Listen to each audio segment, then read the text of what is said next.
Assalamualaikum warahmatullahi wabarakatuh. Oke teman-teman, di depan saya sudah ada tabu lampot jambu air cincalo tebu. Cukup besar ya batangnya ya, sejempol tangan udah cukup besar. Pembibitannya cangkok dari pohon kami sendiri. Ini masih ada polybag 50, baru kita masukkan nanti malam atau besok pagi ya. Kita akan pindah ke ini, udah tinggal tambahin media tanam aja di pot 60 pot 50 teman-teman. Usianya 5-6 bulan ya dari turun cangkok dan sudah seperti ini. Nah ini kita udah rapikan daun-daun tua, tunas-tunas airnya kita rapikan. Nanti kita pembentukan ranting sama pohon, karena kan tuh karakteristiknya seperti itu batangnya teman-teman. Untuk di awal-awal terlihat tidak bagus, tapi nanti kita akan buat pelan-pelan agar menjadi bagus. Nah itulah esensi atau dari hobi tanaman buah dalam pot ya, seperti itu teman-teman. Itu jadi tanaman yang nggak bagus bagaimana caranya agar terlihat bagus, tentunya dengan sentuhan-sentuhan magis kita ya.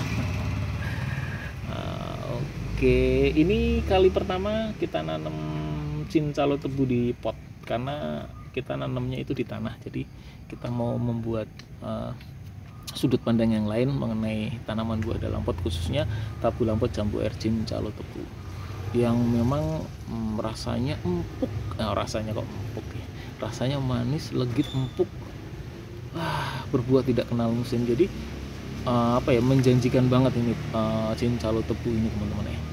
Jadi kita masih fokus ke pembentukan ranting ya. Batang utamanya sudah oke, ranting batang primernya udah oke kan, tinggal sekundernya juga udah mulai terbentuk. Ini beberapa ranting yang masih sejajar, nanti kita bumi hanguskan.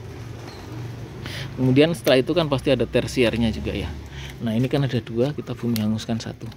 Nah kemudian ini kan udah, nah ini kita potek. Ini kan posisinya begini, ini yang potek ini teman-teman. Nah ini juga jadi yang kita potek ini.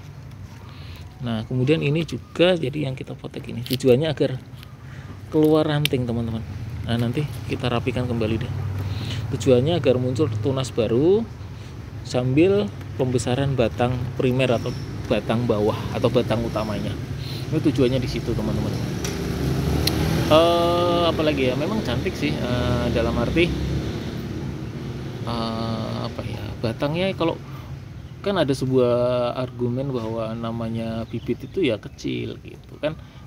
Saya selalu mengatakan bibit itu ada kecil, sedang, besar, dan jumbo.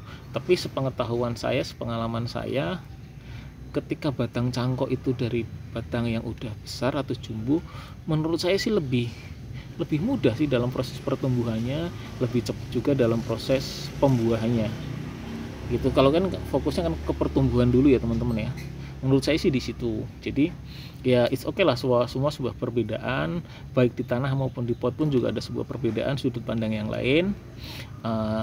Karena kenapa saya kan tanahnya di Fasum teman-teman, meskipun saya nanam di tanah itu bukan tanah saya, jadi buat Fasum, fasilitas umum, fasilitas sosial. Nah kemudian makanya saya pindahkan nih, saya cangkok, kemudian biar tanah di pot pun juga masih umum juga, punya umum juga ini teman-teman. Gitu teman, tanggung jawab saya harus sering bersih-bersih, meskipun tidak setiap hari, tapi setidaknya saya usahakan seminggu nyabutin rumput. Seperti itu teman-teman. Oke, kemudian tadi udah saya sampaikan ya beberapa. Ini masih punyanya MDM ya, potnya MDM. Jadi ini masih namanya MDM, tapi rencana nanti kita akan ganti namanya menjadi CT atau cincalo tebu. Nah seperti itu teman-teman. Oke, demikian, semoga bermanfaat. Selamat mencoba cincalo tebu. Recommended banget ini ya buat ditanam, karena tidak kenal musim, manis, legit, empuk, buahnya jumbo mirip kiojok.